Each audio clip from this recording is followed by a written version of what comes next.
Friends, hello, this is Carter, and welcome to this episode of Making It Up, the podcast where I sit down and talk with other writers. I remember when I kind of first started this podcast, I never really sat down and said, I just want to start a podcast for the sake of podcasts. I had been listening a lot, and I still do, to podcasts like Mark Maron's WTF, where it's kind of a long-form conversation about kind of the person and not so much their body of work. I know when I do a lot of interviews, and I love doing interviews and it's great, most of the time it's focused on questions about the specific book that you have out at the moment. And that's wonderful. It helps promote the books. I love talking about it. But what I personally love listening to is hearing about somebody's journey. You know, what was the teacher in middle school that really encouraged you to do whatever you ended up doing? What were the breaks you had? What were some of the failures you've had that you had to learn from? I find that stuff fascinating. So I really kind of wanted to bring that to the writing world. And that was really the impetus behind the Making It Up podcast. Before we get to today's guest, just a reminder, my new book is out, Tell Me What You Did. So if you're in the mood for a deep, dark, page-turning thriller that is a best-selling novel, fortunately, check it out. I've been having a lot of fun just kind of seeing the reaction to this book. And if you're an aspiring writer or writer that is maybe going through some struggles and some self-doubt, you can hop on over to unboundwriter.com. That's my other company, and where I do one-on-one coaching. I offer retreats and seminars and also self-guided online classes. And you can sign up for a free consultation. We'll just talk one-on-one and see if we're a good fit to work together. And I offer plenty of different services, anywhere from just being an accountability coach to doing deep dive manuscript edits and developmental editing as well. So that's all at unboundwriter.com. All right, let's forge ahead. Today's guest, I talked to the wonderfully talented Lisa Williamson Rosenberg. So Lisa was really fun to talk to, and she's got a really interesting background. She grew up, she's New York through and through, grew up in Manhattan, lives outside of Manhattan now, but grew up in Manhattan. Her dad was in the publishing industry in Madison Avenue. Her mother worked with literacy programs, so she grew up around stories and storytelling, and basically wrote her first novel in high school. But it was decades later that she would write a novel with the intention to shop it. And in the meantime, she was a professional ballerina, the therapist. She worked with adoption clinics, really, really varied and fascinating background for sure. But then she decided to basically start writing, and her first book was Embers on the Wind, and she followed that up just recently. I think this was published in late 2024. Her newest book, Mirror Me, which is leaning towards thriller, definitely got some very unique elements to it that I think sounds like it makes it probably hard to define in any genre, which I think tends to make the more interesting books are like that. And she's gotten a really good reaction to both books so far. And there's just, she talks a lot about her history. We talk about, being the only child of biracial parents who, were married in the 50s. So that was a really interesting aspect of our conversation, and how did growing up as a brown child with, a white mother walking the streets of Manhattan, how does that inform, what you write about years later? How does that inform your characters and the experiences those characters have? So it was really a fascinating conversation. And there's also a lot of good nuggets of wisdom in here for aspiring writers, just about, learning to trust yourself, learning to trust the story. What do you do when you're filled with self-doubt as a writer, which, that is kind of something that we carry around most of the time. So it's more something that we manage rather than eradicate. But yeah, she had really good advice on all of that stuff. So it was a very engaging conversation. Folks, you're going to really like this one. This is my conversation with Lisa Williamson Rosenberg.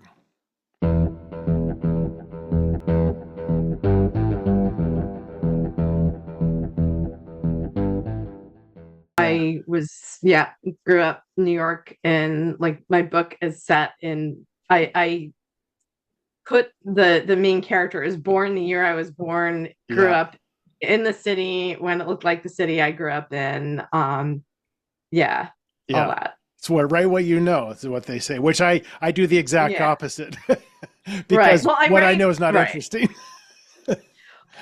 I write what I know and then have like a 4 o'clock in the morning imagination that goes, yeah, but what if? Right. Then this thing happened, and that's how it was, right? So, and the what if is the key to all storytelling, I think. That totally, because I don't outline, so every page is, well, what if this? What if that? What if that? Right. And how much do you guess? Yeah. And I think, I'm the same way. I don't outline either because I don't initially outline. Right. Because if I start out with an outline and no writing, I know my brain, I'm going to lose interest in the story before I'm done. I'm going to be like, oh, I did that, and now I don't feel like telling the story. But what happens is I will write characters and situations until I kind of know the character. Right. And then I'll kind of extract chapters or extract paragraphs and say, okay, here's the story. Here is the plot. And now I can kind of add some of the meat I already created to the bones I created later and come up with a story that way. Oh, that's so interesting. Yeah. And I'm always fascinated by different writers' approach. Like I don't even know my characters when I start. I just start writing, and it's almost like a friendship where you just meet them and you don't know much about them. And as you go down and down and down, you're like, oh, and then I'll make little side notes to myself just to know I need to go back and layer in something about her past or something that occurred to me. But you just don't know. So that's the joy of writing. I totally agree. I mean, this one, I didn't outline the first time I wrote this book, and it was like 2 different books. I got like I don't know if you ever read an interview with me where I mentioned that this book was once called Acid Shabbat, and the whole mental illness thing it was an acid trip that that the main character was on. And somehow from there, I got to another consciousness that lived on his shoulder that sort of narrated his life and wanted his body ultimately. And that's how I got What You Have, which is Mirror Me. Yeah. But I had like 400 pages, and I was like, okay, I have to figure out what this is, because there are parts of this. There are circumstances and characters and events that I think, if put together in something that is a plot, could work. And then I made an outline, right? Like that wedding scene. It started out, there was, I think, a lot more substance abuse in the thing. It was like so-and-so's wedding and Opus and 16 drinks. And then that became something completely different entirely. But it's like you fall in love with quirks of your characters. Right. And then you're like, if you're I'm also a therapist. Right. And my question about everybody who walks into my office, well, now my office is virtual, but everybody who walks into my office, and also any character I create, and I don't write about my clients, but it's this question of like, why? What's the motivation, and why have we come to this place where we're impacting our own life or interacting with other people in this way? Right. What's this anxiety about, and what happened? And tell me the story of how we got here. Right.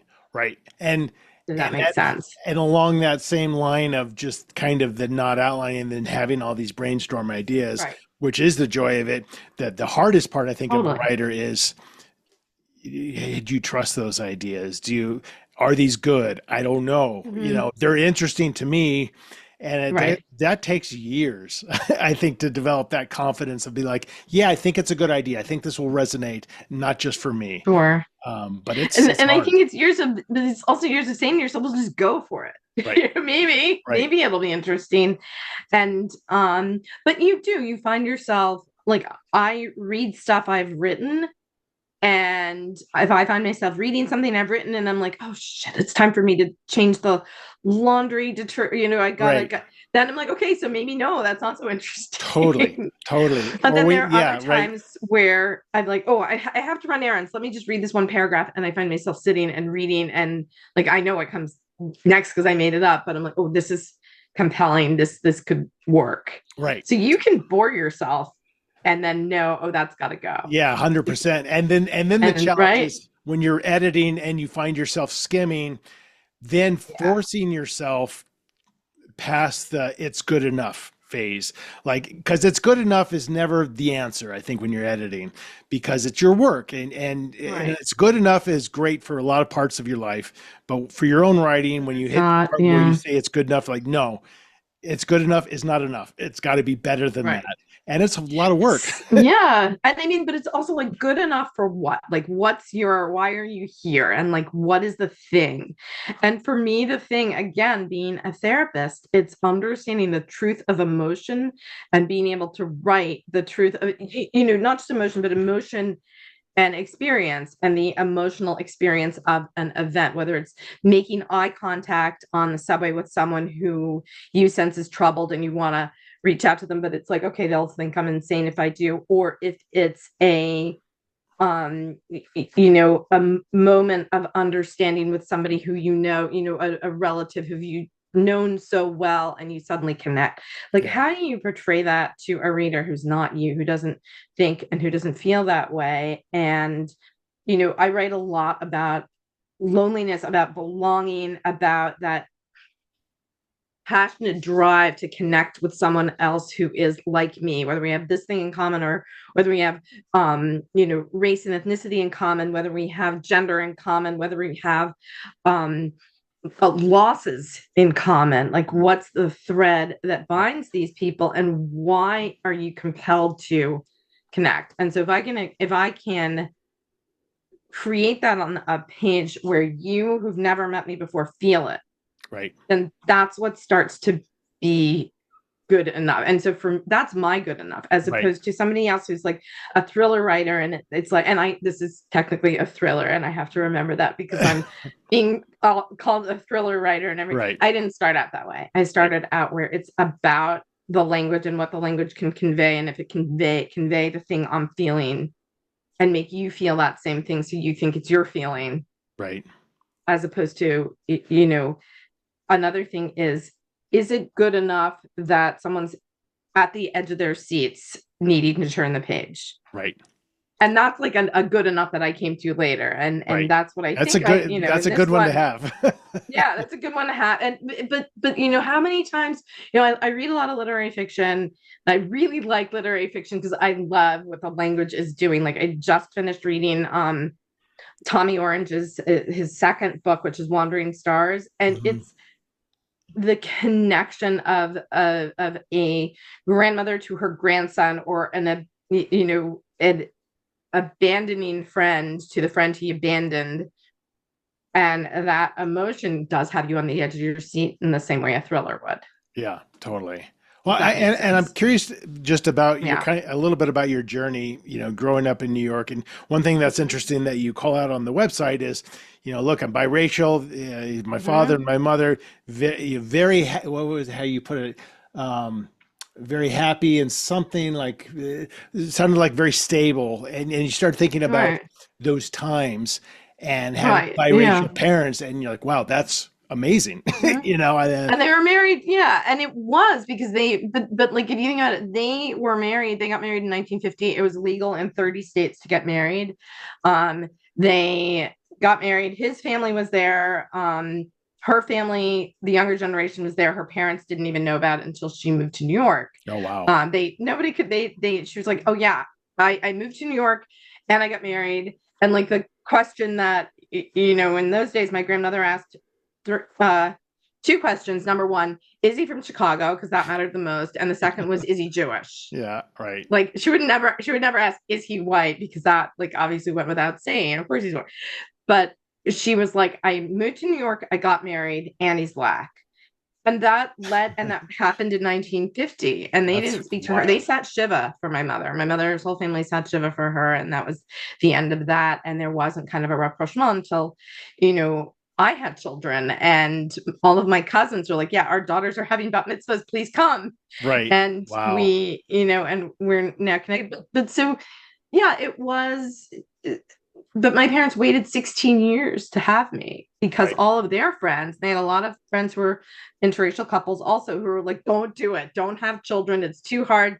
The kids struggle. They'll be bullied in school. Don't Yeah. do it. And those kids were born in the 50s. Yeah. They waited to That's a have very me in the fair comment, 60s. right? Like Yeah. I'm sure those kids did have real struggles. I am close with them now, and they had very different struggles from what I had. Like I Wow. was like definitely by far the only biracial kid growing up in my, in my Right. class. But I definitely address race in this book and like what it felt like to be a small brown child holding the hand of my white mom, Right.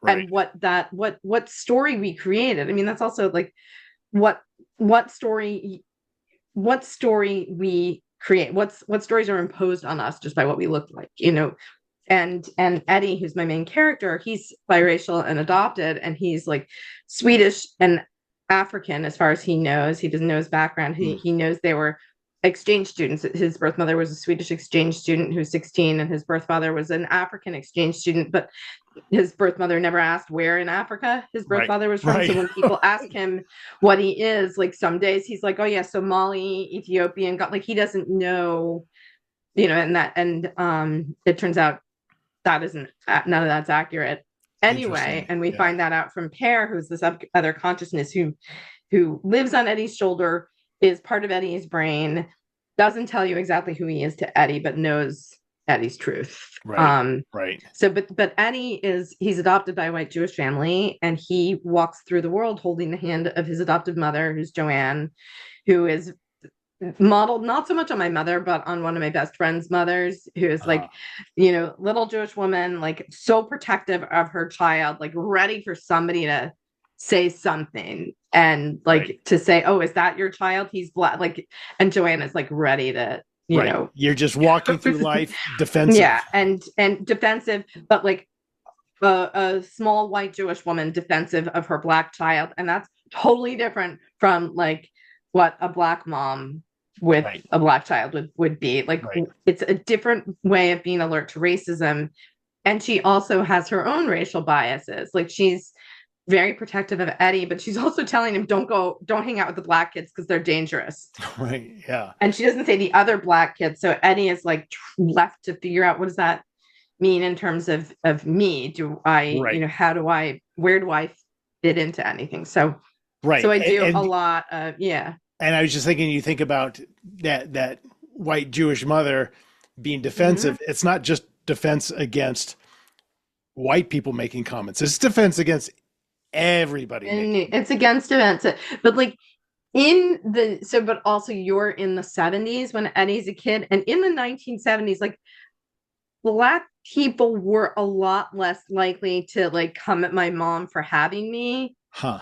If my dad was present. There was also like, there was a whole big thing about white families adopting black children, and the NABSW, the National Association of Black Social Workers, called that genocide, and really did go after. So actually just contradicted myself, but like there was a lot of stigma of white people who had adopted black children, specifically in the 70s.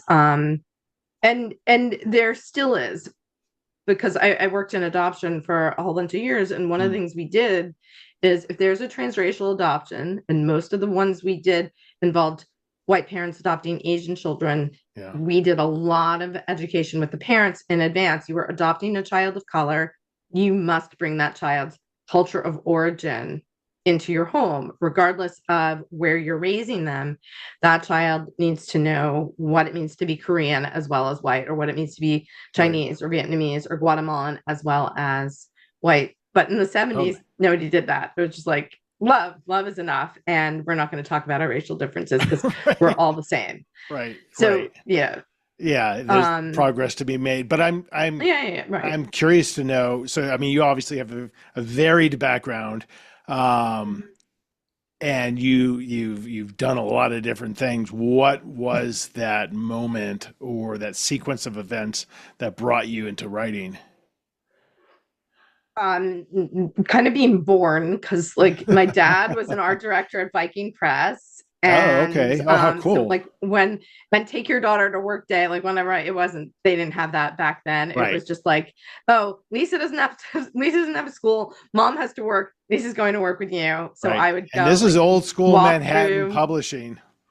Madison Avenue, Yeah. three martini lunch, Right. and there's a 3-year-old sitting on the stool, kicking her Playing with legs, the drinking a olives. yeah, right, absolutely. And but like I grew up going to book party events. So Don Freeman, who wrote Corduroy, Hmm. that was my bear.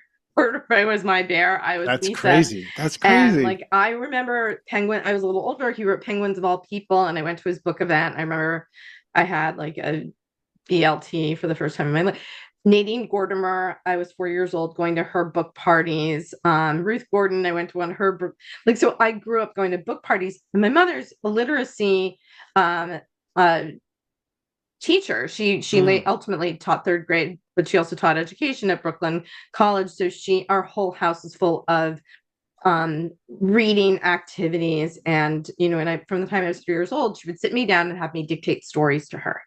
So I kind of believed that I was a writer years and years before I had any idea of what a plot was, and years, of course, before I had a right to call myself a writer. So there wasn't really a pivot. It was that I always wrote, and I sorted my thoughts out, even when it wasn't a story worthy of a readership. It was stuff that I wrote for myself to kind of work things out. I did write a lot about like race and color and fitting in and girls and bullying, and like while I was growing up, to kind of make sense of that, and best friends and siblings, because I So was an is this only like child. journaling Yeah. or was it actually No, like these were story stories. crafting? Okay. These were story Yeah. crafting. This was Yeah. like stories, and yeah, but when I'm saying they didn't really have structure, it's like what a little kid sits down to write when they're going to write It's just a stream of book. And like the consciousness. first page, you're like written and illustrated by Lisa Williamson. I wasn't Rosenberg then. Written and that was like page one, written and illustrated. Then I like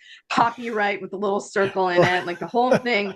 Then I'd sit down to write the book. Right. Once upon a time, Right. and Yeah. half the time you're losing. But like I've always thought in terms of being a writer, even when I was, studying to be I was training to be a ballet dancer, Right.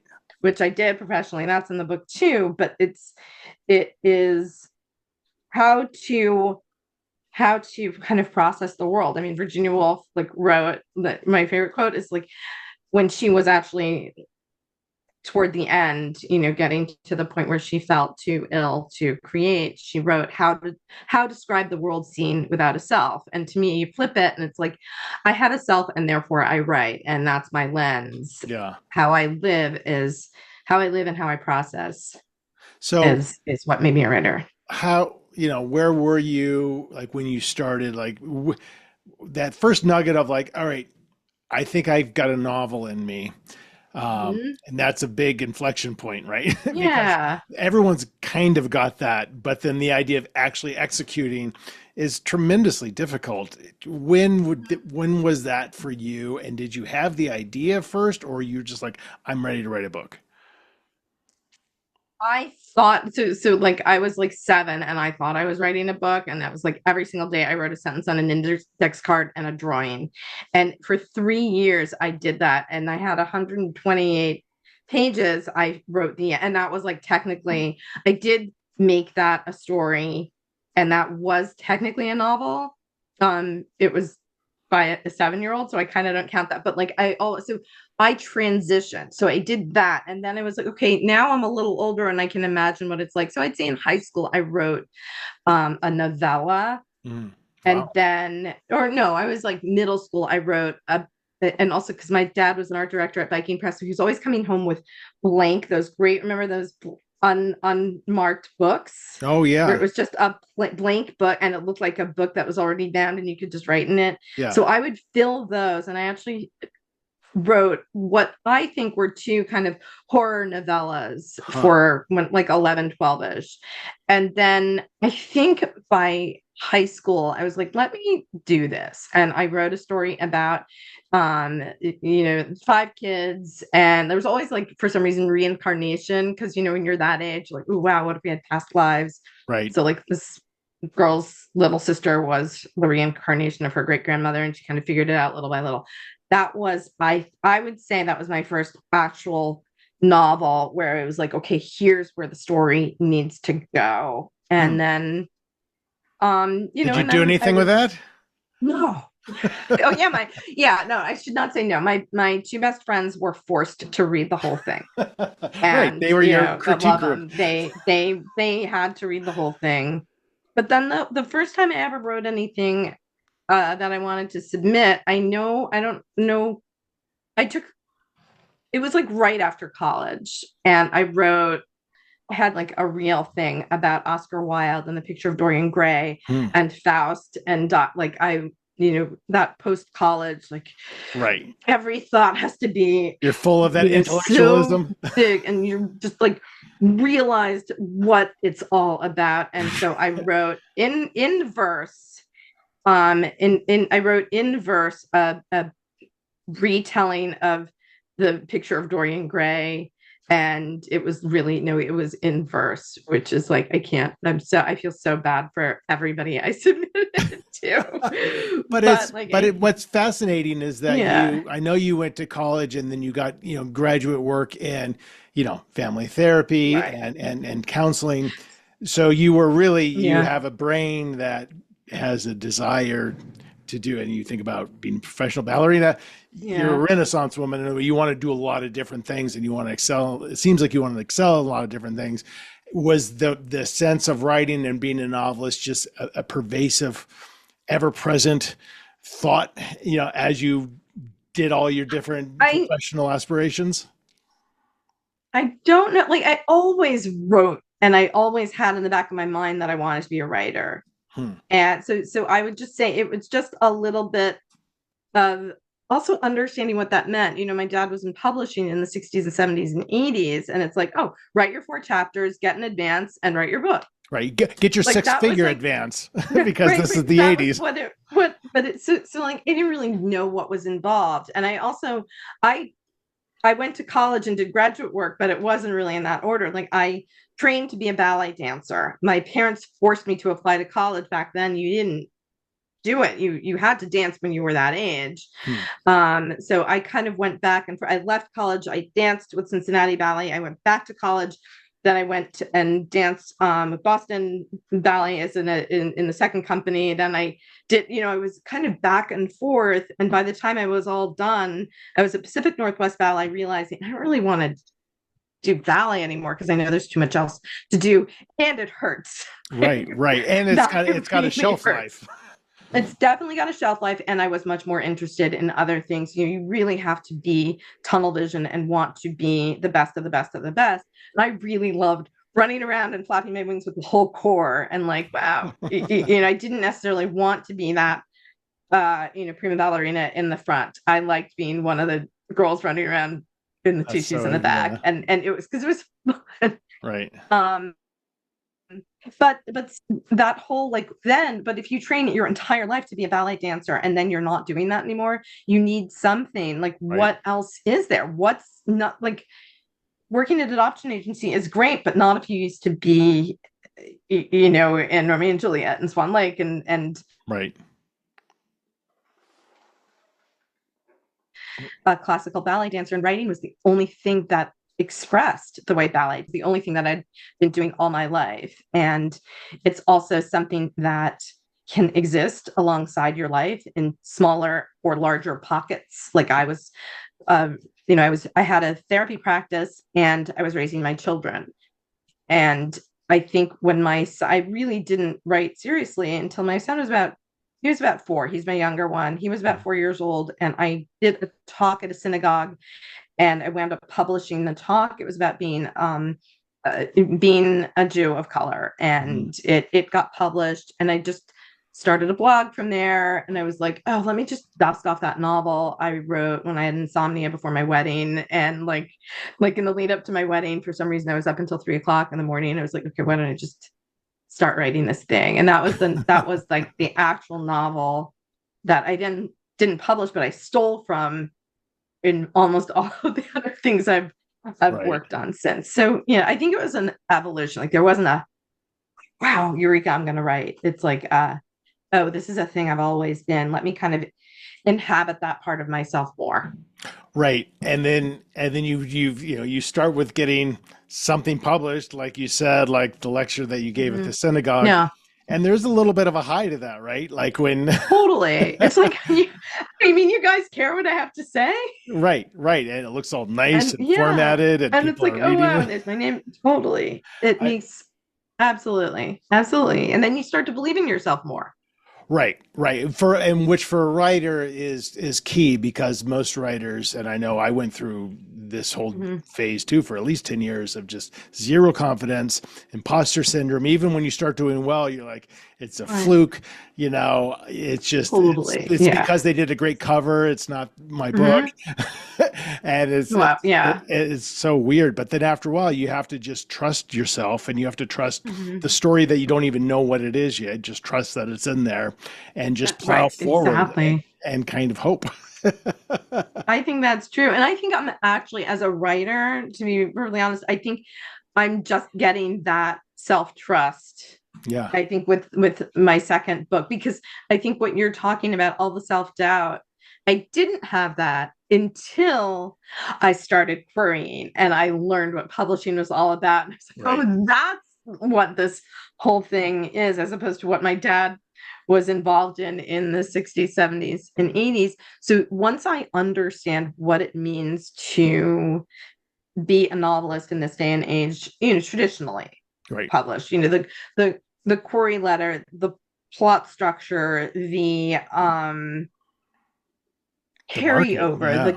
the continuity, yeah, the market. Once I started to understand that, but also really the craft of it. And I Right. worked with, once I'd written this novel that was 1.5 billion pages, and I was like, there, I'm done.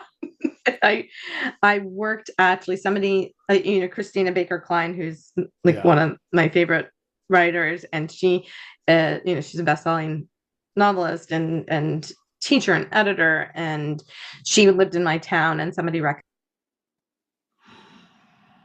recommended that I work with her and get some mentorship. And she was brilliant. And the first thing she said to me after reading my book, she was like, "Good news is that you can write, and the bad news is that I stopped counting at 100 characters." Wow. And I realized like every and You were so writing a Russian novel. she was like basically, I think, so she really worked with me on what it means, what plot means, and what is this book writing craft. And it was like I didn't have a cohort, but working with her was like getting an MFA. Totally. Yeah. And for me, it was at least probably 10 years of self-doubt, even after making bestseller lists. Like I wasn't even Which is telling like, people I was a writer, yeah. because And there's you this, had books out there, right? yeah, totally. I didn't have a cover or anything Oh, to fall back on at that point. I had words on page. Yeah. and to be fair Mhm. though, I work with students, and today to get published or to get an agent, if you're looking to be traditionally published, is so Mhm. difficult. So there is So validity in different. the sense of like, well, at what point do I just either give up or self-publish? Because if I've queried 200 agents and I'm rewriting and I'm moving on, Yeah. I understand that frustration, but you also just have to just keep Hmm. moving forward, right? And accept that Hmm. my first 3 books didn't sell. Right. So, Hmm. I don't go back. Right. You don't come back, and it's like I think there are also so many more books published a year, Yeah. right? Like when was the last time you read a book? Well, I mean, like usually the books I read are the books that are coming out. It's like, oh, I missed that book that was written last year. Too late. Gotta go on to the next. What's in and it's so hard because It is. there's It so is. many wonderful things written. And unless somebody recommends to you something that came out 10 years ago or 5 years ago, Right. it's so easy to just like look at your social media. What's that new book Right. everybody? Well, we're like Yeah, that with like whatever we watch too. Like I know. once a Yeah, month, I try to force myself it's to like, true. okay, go watch Serpico, go watch something from the So right. '70s when Yeah. it was a Hmm. different feel to cinema. Yeah. Same thing with books. Hmm. Unless like, you Yes. might have something that's coming out on Hulu because it was Hmm. adapted from a 1970 book. Then, And and then go that's back and great. read the book. Yeah. Margaret Atwood's getting all these reads now, which is amazing, Mhm. for books that were written, decades ago. Yeah. But Totally. that's pretty rare. And she's Margaret. And she's Margaret Atwood. That helps too. So- yeah. It's like Shirley Jackson with Haunting of Hill House and Totally. stuff like that. She's just getting all I that know. stuff. I know. And yeah. So what was Yeah. your second book release like? You had your first one. I know it did well. I know your second's doing well, and I know that was released just a couple months ago. Did it Yeah. feel different? Were your expectations different? Was it a letdown at all? So what was sort of a letdown was that, and I don't even want to say letdown. So Embers on the Wind is a novel in linked stories about an Underground Railroad safe house turned 21st century Airbnb. And it's like Oh, a wow. very specific, I just said that and you're like, okay, I get it. Yeah. Right. Well, no, And I'm like, it's that's like totally the original. ghosts, Like but it's also I'm like I would the read that. ghosts of slaves who were ghosts of women, formerly enslaved, women who died in the safe house on the Underground Railroad interact with they try to kind of lure and interact with modern day Black women who tend to be like doctors, psychologists, like more, Women who are staying at the lots of Airbnb. privilege, right? But with privilege, so it's like, and what have we gained? And it asks these questions of, are we now free, and what is the free at the expense of what? And there's a lot of interaction, and it's Huh. also like some people, I wrote it so I didn't think it was scary, but people are like, do not read this book alone, don't read this book at night. And people are like, with Halloween, and I was like, oh yeah, okay, there is a ghost who kills a lot of people. Oh yeah, there is a seance at the beginning. So okay, yeah, but it was a very specific thing. But I thought, it's a very small book, and it's my debut, it's literary, and it is linked stories, even though we market it as a novel. It's like, that's what you do. It is Right. in linked stories, kind of Olive Kitteridge, or like the Women of Brewster Place, like it's linked story. This one is a novel front to back. It's a thriller. Two distinct POVs. It's a thriller, but it's also like, if I say to you Underground Railroad safe house, you're like, got it. Yeah. I tell you, Eddie is pretty sure he killed his fiance, his brother's fiance, checks himself into a mental hospital to find out what it is. Pear, the disembodied consciousness who lives on his left shoulder, knows what happened. The two of them battle as the two of them duke it out for Eddie's body and Eddie's truth. Right. Oh, and it's about adoption and race. And so it's like, wow, that sounds really interesting. But it's like, it's not the same kind of, I'm looking for African-American women's historical fiction, which Embers on the Wind kind of isn't. There's like a little bit that's set in 1850, but most of it isn't.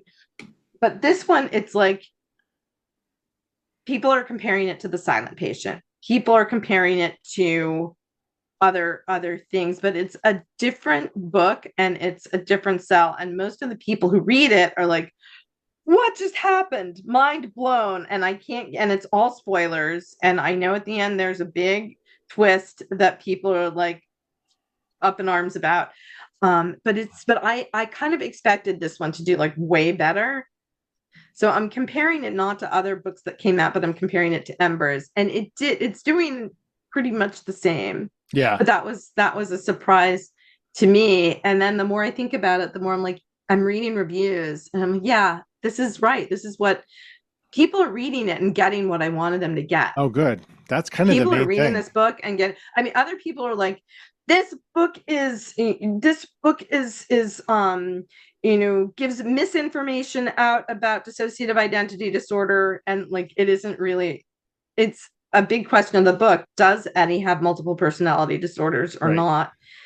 And if you're a novelist, you're not necessarily out to give accurate information about mental illness. You're not looking to mislead, but that's not the crux of the book. And being a therapist, and I'm a therapist, and it's like it's a narrative. It's right. So and it's people, also a great mechanism to be an unreliable narrator, right? And they're both unreliable narrators. Yeah, right. They're both unreliable. Like Eddie doesn't know how he got there. Eddie doesn't know how he got where he got, and he's trying to figure it out. And Pear is like, oh, I know how he got here, but I'm not going to tell you. Or I'll tell you a little bit because I can't resist showing off how smart I am.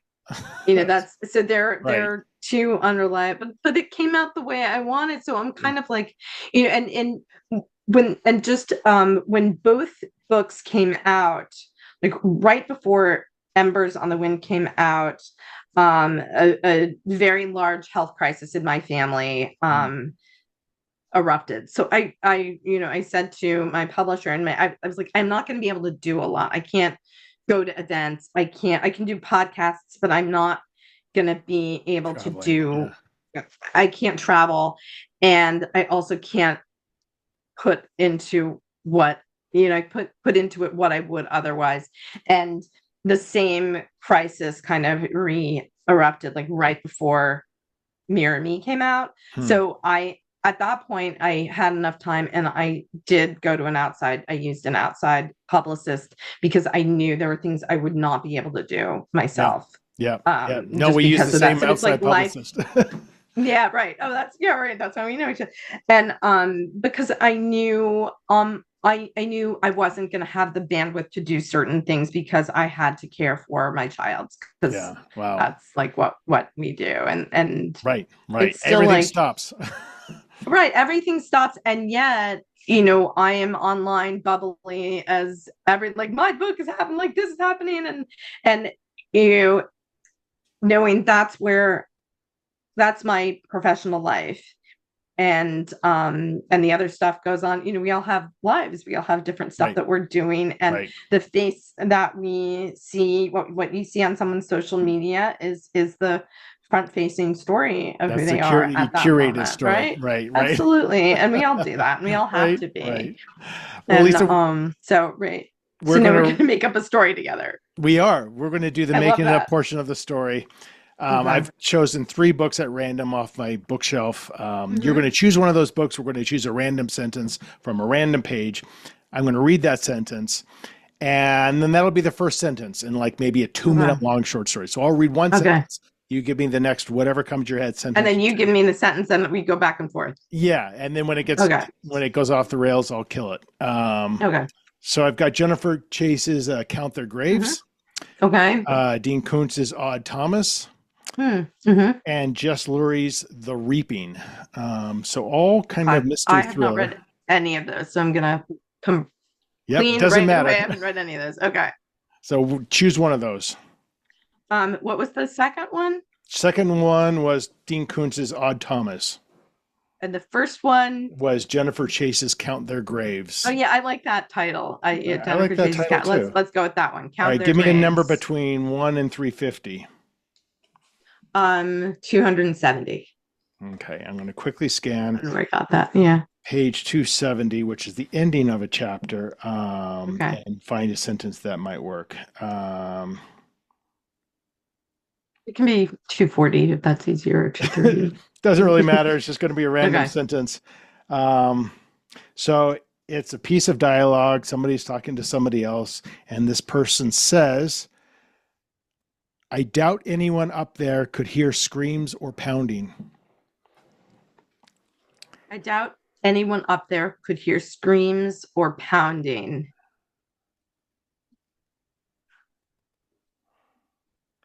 But that didn't stop me from,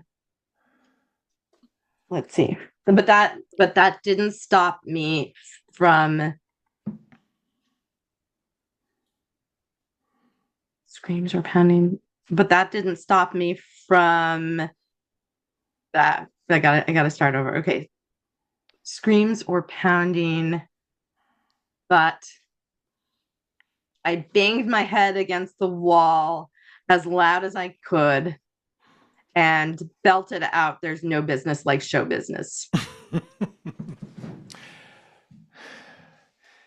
He looked at me like I was crazy, but what he didn't know is I was doing this for him, because I could tell he was freaking the fuck out. He was about to go catatonic. He knew that we were going to die down here.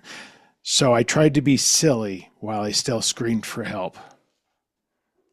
And then something in him stopped, and he remembered that day at McCarter Theater where he and I had looked into each other's eyes and sang together at the top of our lungs, "Everything's coming up roses." So in unison, starting from just the faintest murmur, we sang together until finally we sang so loud my lungs scorched. And right as we finished and echoed in this small holding cell, the door finally opened. And there stood Detective Auerbach, and he joined in with the final verse. And the three of us sang together. And I don't know the last words of "Everything's Coming Up Roses." I love it. I think we call it there. Okay. How do you right there? I can love you picture that? Like they're like, "What do I do? Musical theater is going to save us in the end." Right. And then Detective Auerbach can't resist because he was also a theater kid back in the day. And, right. They tapped into that one piece of him, that one piece of humanity.